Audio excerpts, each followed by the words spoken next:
Welcome to the Truth in This Art Beyond, and we're back in Philadelphia. I am your host, Rob Lee, and today I'm excited to welcome my next guest, a spoken word artist, creator of the Lindo Yes clothing line, and an educator who was born and raised in uptown Philadelphia.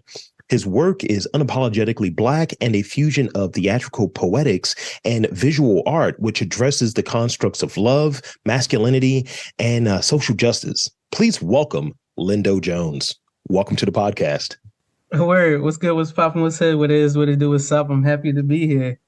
I love the energy. We're started out great. So thank you for making the time. I'm glad I'm able to chat with you on this Monday. We're doing this, and it's a good way to wrap up a Monday. Week just starts, and you're able to have an interesting conversation. So I'm looking forward to it. Mm-hmm. I am too. Like I've been looking forward to this for like at least a month now. It's good to hear. It's good to hear. You know, we're gonna knock something out here. So in starting off, I'd like to get that sort of introductory piece. Could you tell us your background? Describe what growing up was, and in Philly, and what was your first creative interest or creative pursuit? Just talk about that a bit. My first creative pursuit was surviving. I grew up working class poor. And when I say working class poor, it wasn't just like we got to put off one bill. There was a constant, just like harsh conditions, like, we had to get a bucket of water to just like to pour into the toilet for it to flush. And, we're constantly always behind. And but the thing that came out of that was just like there was a communal agreement and understanding that since we're all in the same type of struggle, it birthed a lot of creativity because there was a need to make resources when we didn't have it. And there was a need to lean on each other, even when we wasn't aware of just the skills we needed to ask each other for help. So those are like my first creative endeavors, were just like seeing a milk carton crate and making it into a basketball court, because the playground was not a place I could go to. It was having conversations with people that wasn't in the most safe conditions, but I needed stuff from them. So those are like first creative things, were just like survival and resources and finding family in unfamiliar places that allow me to be who I am now. So and thank you for that. So we like what it sounded like. It's like, just part of the upbringing. It just enabled you to be sort of flexible, and there was some creativity baked into that, right?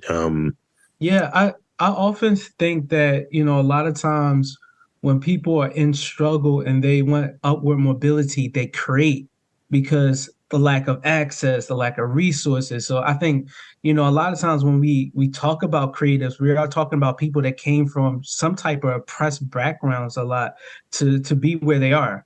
Yeah, I hear you on that. And so in it, having that experience very young, and, I know a lot of folks listening, and myself included in doing this interview, can relate to that. Do you believe that creativity is something that is developed, or is it something that a person is born with? Like that sort of approach. It's like, do you just have it right there, or is it just something like, I see this way. I need to have this happen. I need to, find what that next meal might look like. I need to figure out how I can get those resources. And then you think about things maybe in a different way. Was that, something that was natural for you? Was it something that developed over time? I think it's a both and question, because I think we are born with it, in the sense of just like the jibber jabber of, a baby is them speaking. And we might not understand it, but it's a language they created for themselves. You know what I'm saying? Right. And so I think, a lot of creativity comes out of just like play. And when we think about those ages where it's just like, even though it seems very natural for us to walk, but like when we're young, it's just like, we see these other two people, doing it around the household. I think I could do it, but how are they doing it? We kind of create the idea of like imagining and then acting on it.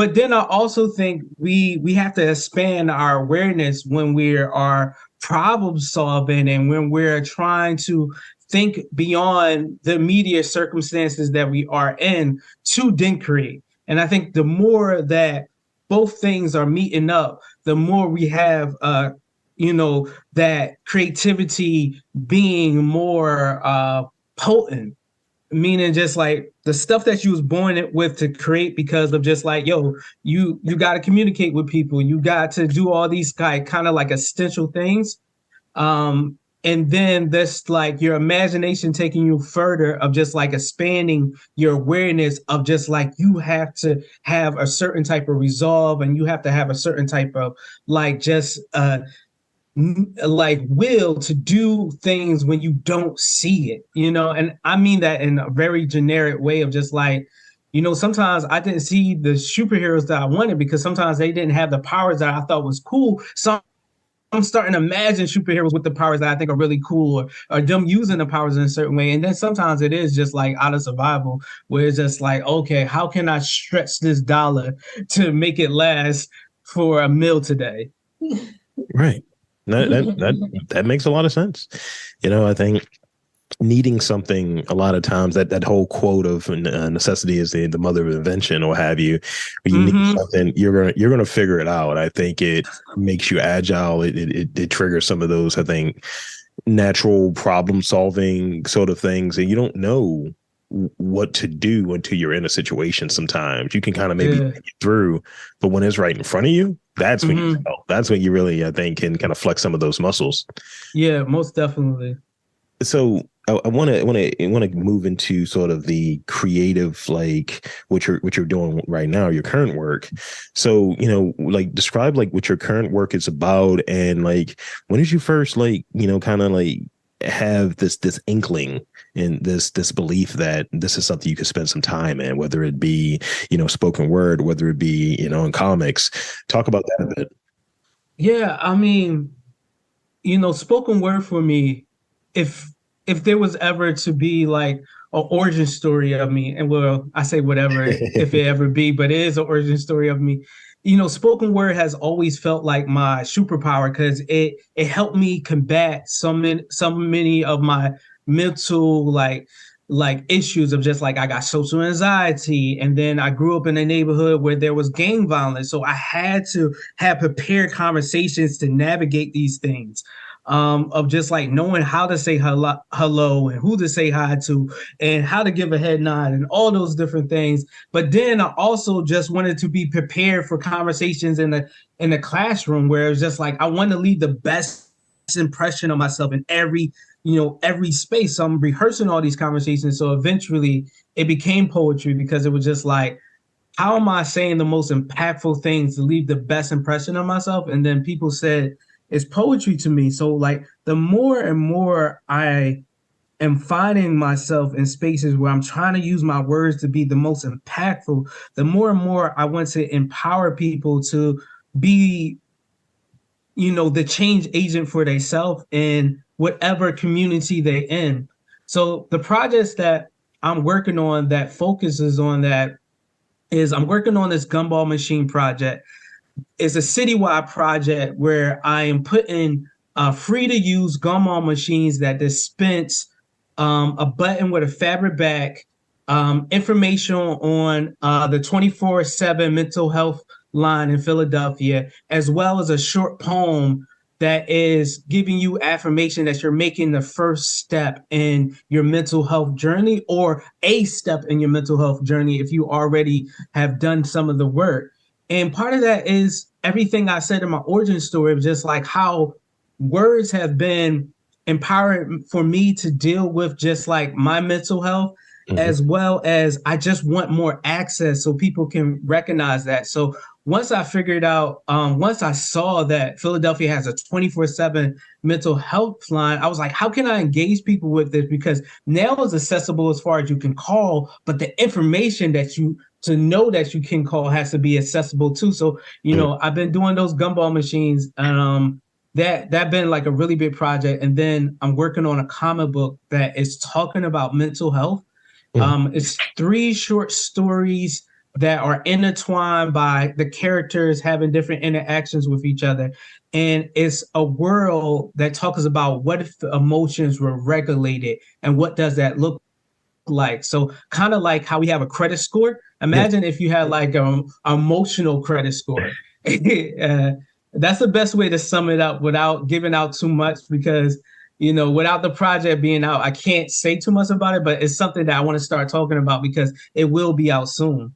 Well, thank you. No, that's great. And I think it's a process and in getting to that point where you're able to find your voice. And, I think, spreading awareness on some of these really important things, mental health, how we kind of address how we're living and how we approach like just these different challenges. I think, there are young folks that encounter a lot of things and they're developing those skills, but life can be really challenging for folks when they're even at a young age, or even this sort of cycle that we're all part of you got to just keep going. You can't stop. You can't take a moment. You can't take a breath.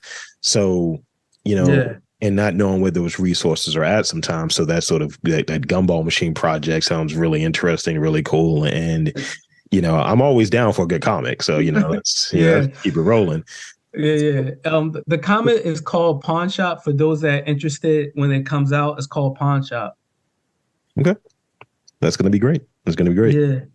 So, speaking more like finding your voice and reading, as I was reading, I see this sort of theatrical component, the visual component, and it's like covered in this umbrella of unapologetic Blackness. Talk about that a bit. Yeah, I'm trying to, embrace, not trying to. I'm always enacting on Black joy, and Black joy is this idea of just like, what does it mean to act on your happiness as a Black person without the idea of any oppressors or white gaze? So a lot of times when I'm on stage, I'm talking about these issues, even when there are in the the trauma and tragedy that comes about by being oppressed. I'm often doing it in a way of just saying that I have so much liberation being able to express it in this space. I want to take up the whole stage. So I'm thinking about not just how I'm using my hand gestures, but how can I invite you more into my imagination where you suspend your disbelief that you can be in these places that I am telling you about. So now I am agitating you to have empathy, if you don't already have it, about these ideas that I'm expressing. So I really try to use the whole stage. And lately, in this chapter of my career, I've been really pairing my words with what I like to call like visual poetics. So just like, how can my words look really good with images and art and stuff like that? So I've been working on animation. As you know, I've been working on a comic book, and then, I'm doing the traditional forms of poetry of just like stage, but I'm also just trying to add a lot of just like media to the stage. So I'm trying to use a projector screen. I'm using a projector screen, and then also just everything I have learned about, being theatrical. Yeah. So, and talking about sort of the process, like, and, working in multiple like sort of mediums, what would you say is like the way where you're starting at for your process as far as the idea generation point of it? Because there's going to be different if you're working on a comic. Obviously, there's a drawing component, there's an illustration component to it versus a writing component if you're maybe preparing something from a spoken word standpoint. So in terms of what makes them similar, what is the starting point for you coming up with your ideas and then like getting to that point of this will work really well as a comic, or this idea works really well in this way? Yeah. For me, I think the privilege I have because I'm dyslexic is I engage with words in a way that maybe others don't, where like a lot of times when I see a word, I'm immediately thinking about the image that it draws in my head to remember it, especially since like my dyslexia causes me not to always hear the sounds of words really well. So I'm often just thinking about the image that it creates in my head, and then the story that it draws upon me. And then that helps me to kind of remember the word and how to pronounce it. Just to give you a really quick example of it, I have a good friend whose name is Carol. And for the longest, I was calling her Carly because I just couldn't get that O sound wrapped around my head. So one of the things I told myself about Carol is she always gave me gifts. And every time she gave me gifts, she was giving me praise or encouragement. So I started thinking of her name like Christmas Carol, but dropped the Christmas. So therefore, it was easier for me to remember her name so I could pronounce it well. And I'm doing that task with every single word I'm introduced to, which sometimes is to my like detriment of just like articles I often omit out of just like when I'm writing like all those things because they don't hold no value to me because they're not a part of the story in a way besides signaling the amount of something.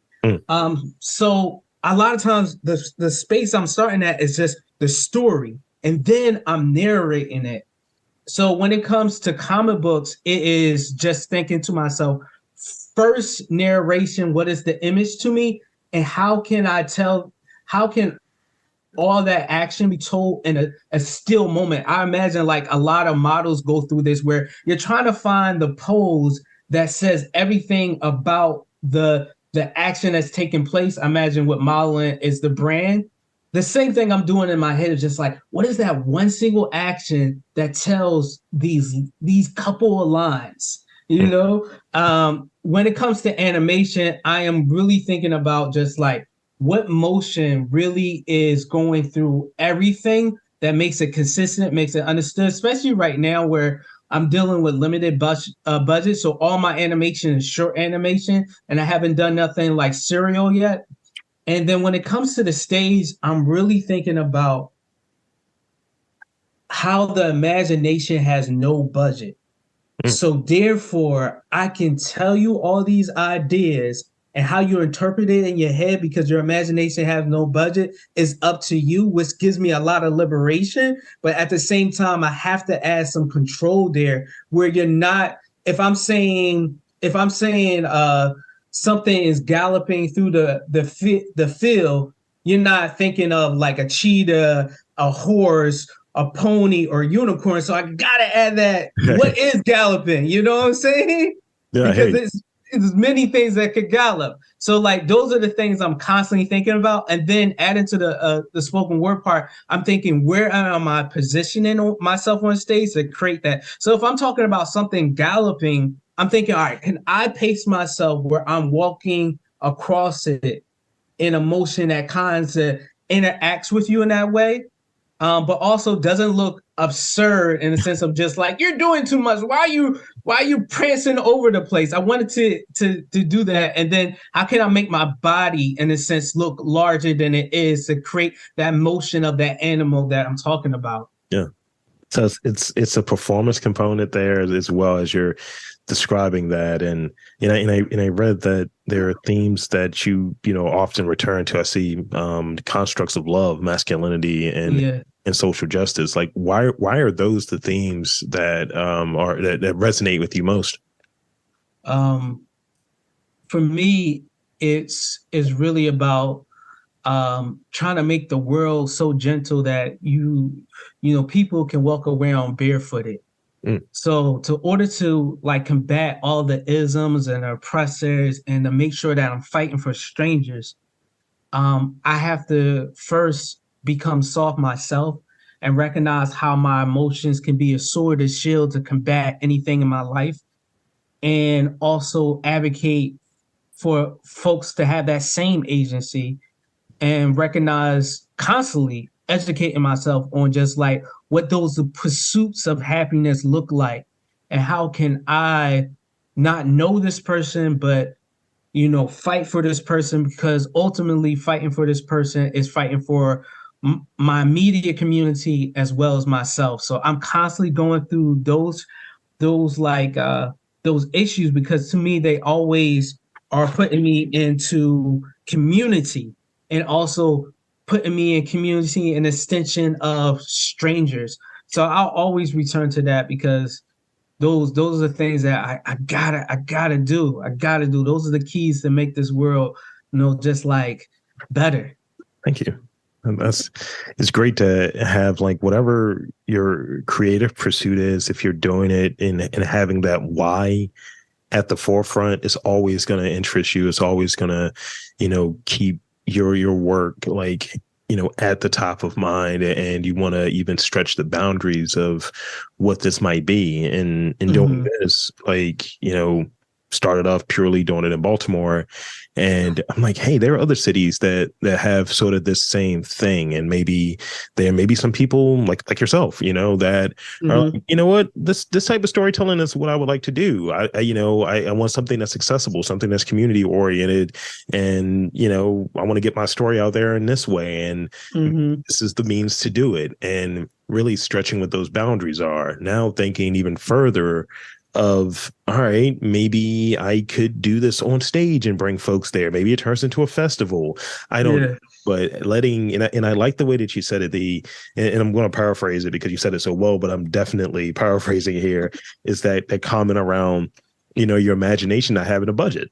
That's really dope. And it's almost an exercise to see like how broad, how deep, how detailed can you think about something? Let your imagination run wild.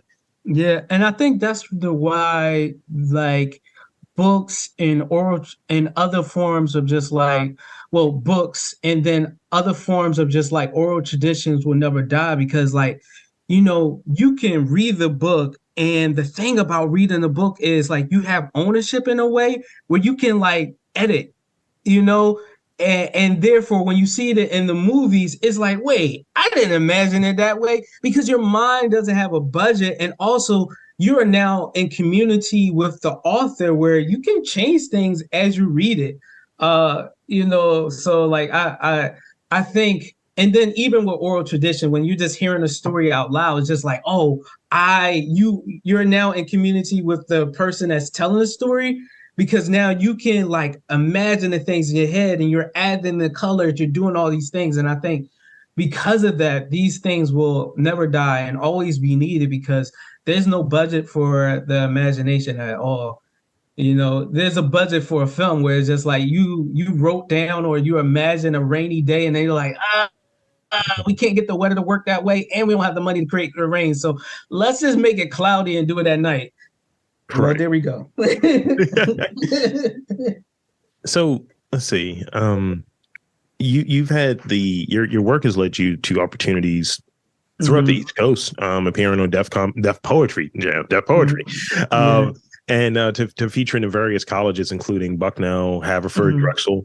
Like, is there an appearance or an opportunity that comes to mind that, or a feature that comes to mind that really sticks out for you? And if so, could you like set the stage? Like, what were you there to do? What was that experience like? Yeah, I think the performance that really changed me was I was featured at a pop-up shop here in Philly.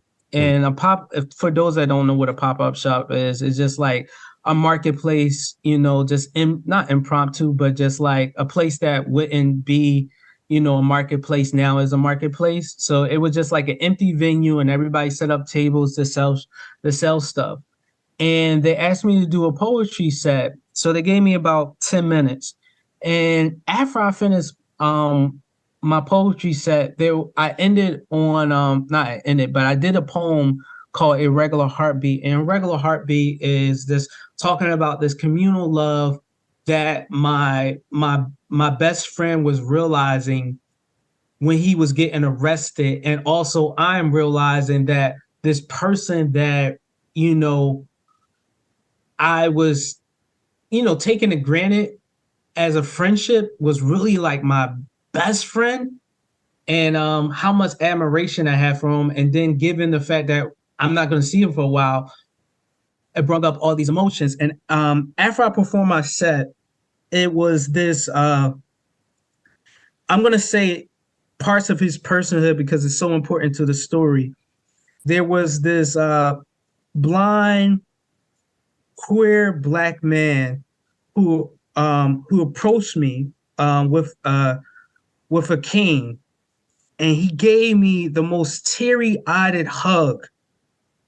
And he had said to me, "I didn't think anybody saw us until what you did tonight."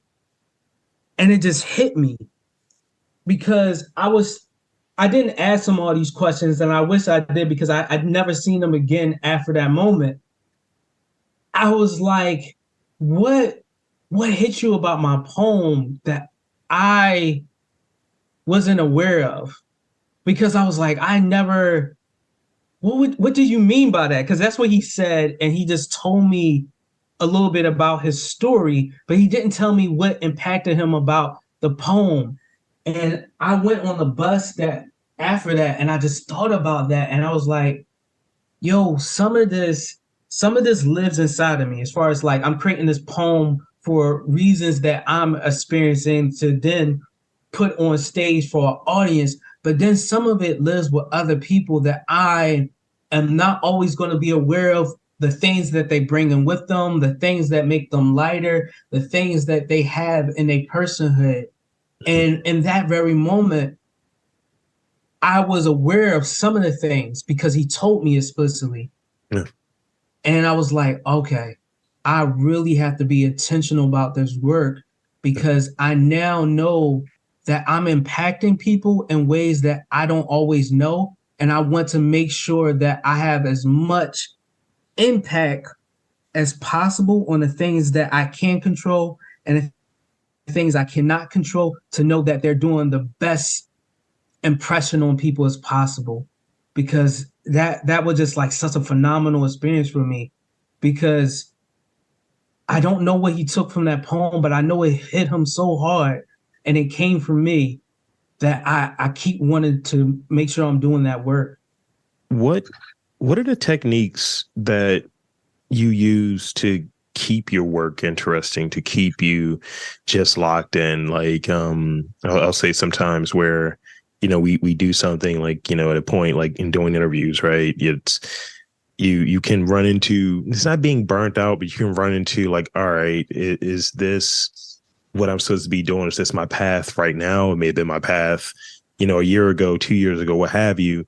But what keeps you coming back? What keeps it interesting? Do you change up something in the process? Do you try to approach it and kind of continue learning new ways to go about like presenting your work?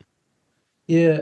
For me, it's a constant, struggle that I'm in as far as like locating my purpose. I think what has got better in time is having the tools to locate my purpose. So like doing things like resting, where it's just like sometimes I get fatigued by the work and I realize I can't think through all the things I need to do because I haven't rest. And when I rest, in that moment, I begin to find purpose of just like, oh, okay, this is where it needs to go.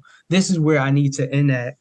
And always, I lead with my emotions. I do the things that are the most fun to me. When it feels like play, it really excites me, and therefore it becomes the motivator. I'm a type of person that they call this thing, and I hope I get this right. I'm sure that your audience is going to verify because they're very smart and know all the things. They call this behavior momentum, where you do things that are so exciting for you. They build this momentum for you that when you get to the things that are not as exciting, they become easier to do because you had all the things that kind of like build you all the way up. Mm-hmm. So something that's going to take you down because it's not as exciting doesn't feel as overwhelming and oppressive as it is. So like I have to do the things that is the most exciting to me. So once I start from that place of doing the thing that's most exciting to me, and I'm also making a choice of something that is the most fun to me, I'm locating where does this need to end at, the purpose of it. And then I'm also just trying to expand. Part of like doing poetry is also recognizing that I am doing a form of entertainment. So I often have to just like expand my audience all the time. So I'm trying to think of just like who are the people that are having conversations about things that I I want to become part of the talk about. So I'm trying to just meet those folks where they are. So like at the beginning of my career, I was doing the traditional things of just like going to open mics, and going to other poetry venues. But I was like, I love art. I love animation. I want to talk about this with people. I want to talk about comic books. So I realized I had to go where they was at. I had to go to the comic book stores. I had to go to the art exhibits. I had to go to the kickbacks where my friends are painting and drawing and just do poetry there and talk about poetry with them there and incorporate the things that are happening in our conversations in my poetry.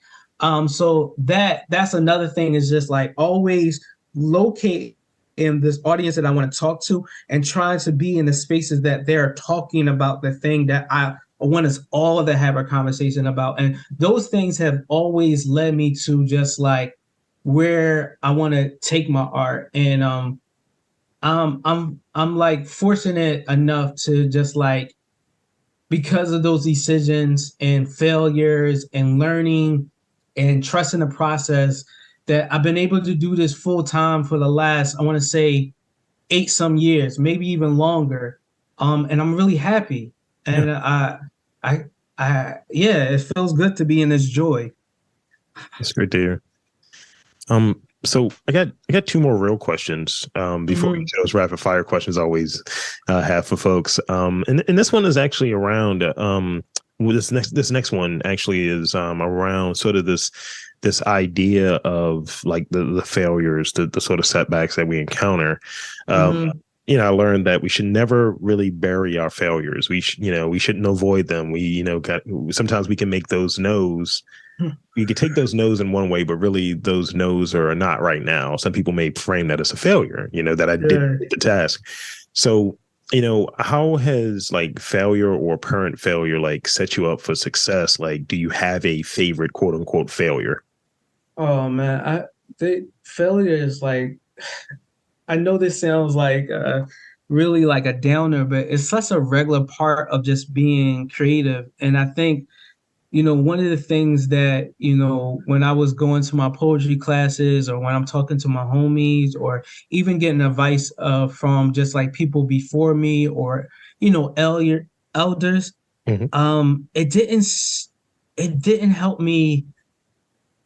Well, I wasn't receiving the information well enough because they probably did give me this advice, but I was just like dismissing it. It didn't set me up for just how regularly the failure needs to happen to order for the progression to be.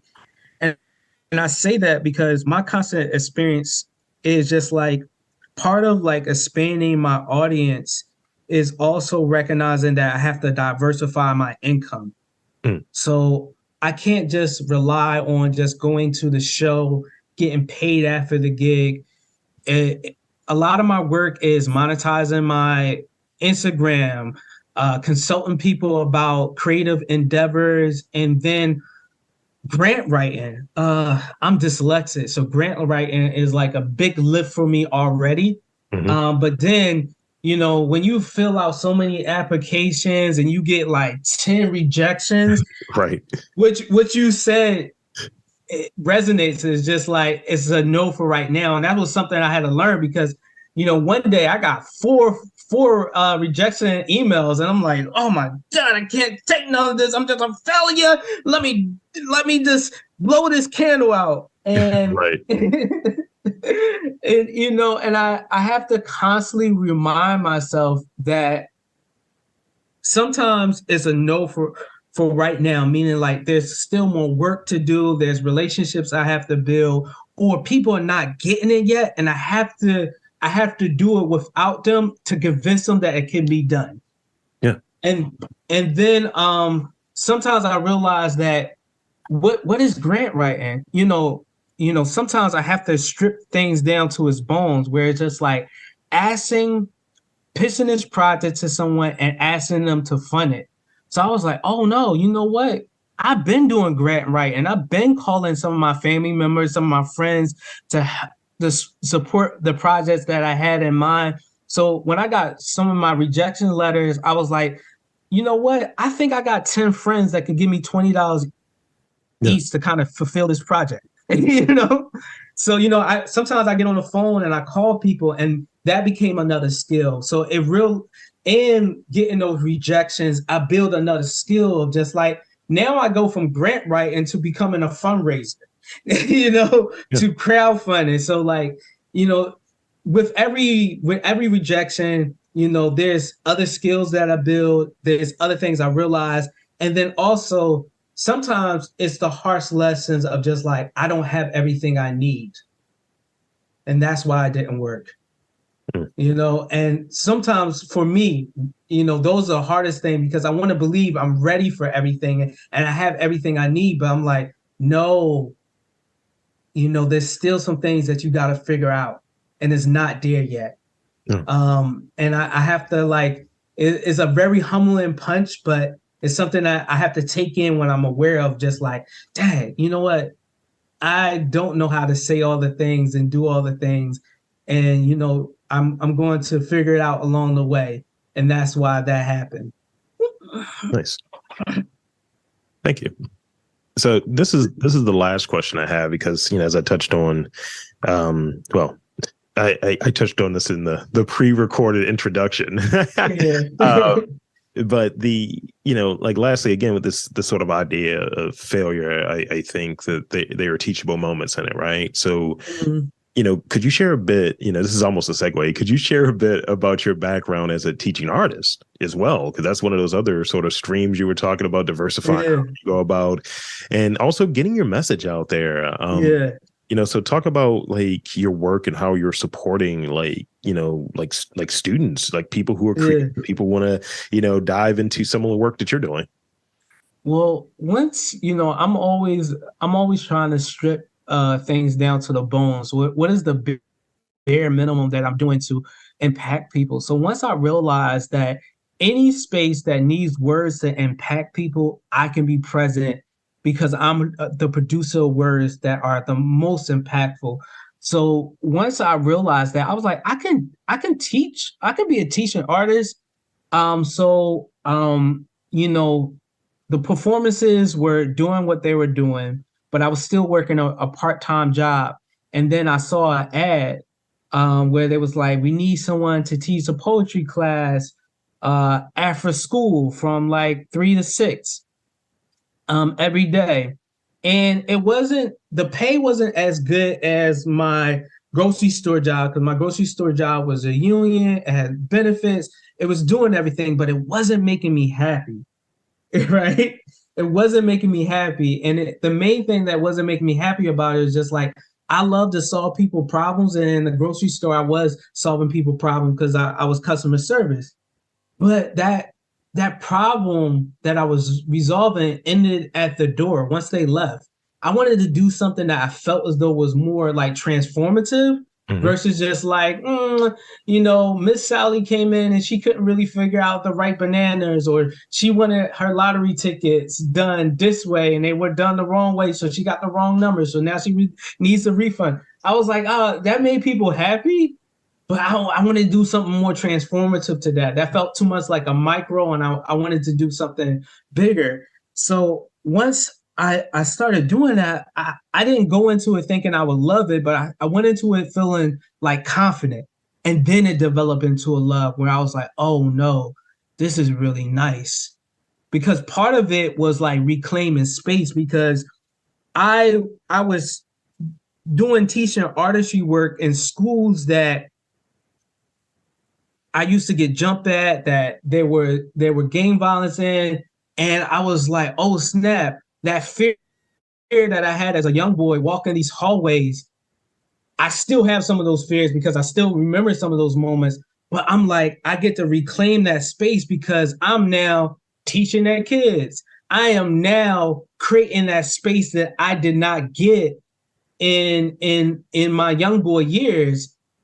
And I'm like, but I'm also getting to have it as an adult. And I felt really empowered in that. And then I realized the conversations I was having in the classroom, they were feeling empowered by that as well. And I was like, oh, this is something that's always going to be a part of my work. And I still very much do teach and artistry work. It's so much fun when you just see something change in somebody, and when you see that light bulb like light up, it's not going to go out, and that is just so great. Thank you. That's great. Yeah. I mean, I'm hearing a lot of good stuff here, so it's really cool. It's really, really cool. So what I want to do here in these final moments, if you will, I want to do these rapid fire questions. These are fun questions. Some people don't like them, but some people they get caught on the spot. They don't know what to say their favorite movie is or what have you. Yeah. So I got four of them for you. And I'm going to with the first one. Who are your top 3 Black superheroes? Top 3 Black superheroes. I'm gonna have to go with Icon. I love Icon for a lot of different reasons that I can't go into right now because they're rapid fire. Yeah. I enjoy Harriet Tubman, the Demon Slayer. Nice. I think she's really dope. The whole mythology behind her, I think it's just a really phenomenal idea. And then lastly, this is really hard for me, and this might cause some controversy. I want to say Martin the Manhunter, and I know that's going to cause some controversy because you could say Martin the Manhunter is an alien, but every time he's in his human form, he's Black. So you definitely hit it with the DC, the Martian. Yeah, Martian. Hell yeah. Yeah. So I see him. He's a Black dude. It's live action, TV shows, cartoons. It's like that dude is Black. Yeah. And in some of the comic books, and I think even in the animation, he states the reason why he makes that decision. Mm-hmm. And just given his story, oh man, it's so much just like generational, just like things that he's combating, of just like survival guilt, refugee,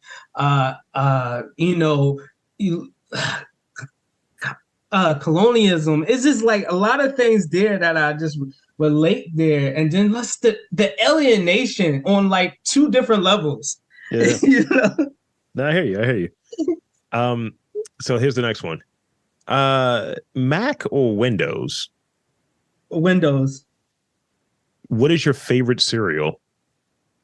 Waffle Crisp. My man. Oh yeah. They're so buttery and syrupy. It's delicious. What has taught you more? Movies, music, or books? All of the above. All of the above. That's a very diplomatic answer. I like it.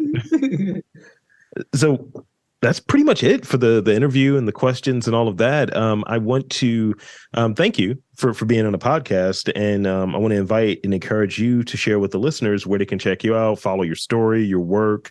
What's the social media website? The floor is yours. Thank y'all so much for listening to me today and supporting any art and just hearing us out. I'm recently the recipient of the 2023 Jackie Robinson Award that's rewarded by Color Change locally and nationally. And I tell y'all that because this journey has been a long journey for me, but it's having so many beginnings. And I want y'all to keep up with everything I'm doing, because a lot of just the things that I'm doing is so people powered. And the more I have of the people, the more empowered I feel, and the more I feel as though like we are all in some capacity empowered. So Lindo Yes on Instagram, LINDOYES. And that's the best way to keep up with all my work, from my short animations to my graphic novel coming out soon, Pawn Shop, to all the like performances that I have coming up soon and some other adventures that I can't say now, but will say in the near future.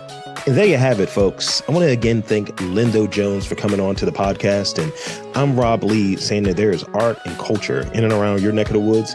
You've just got to look for it.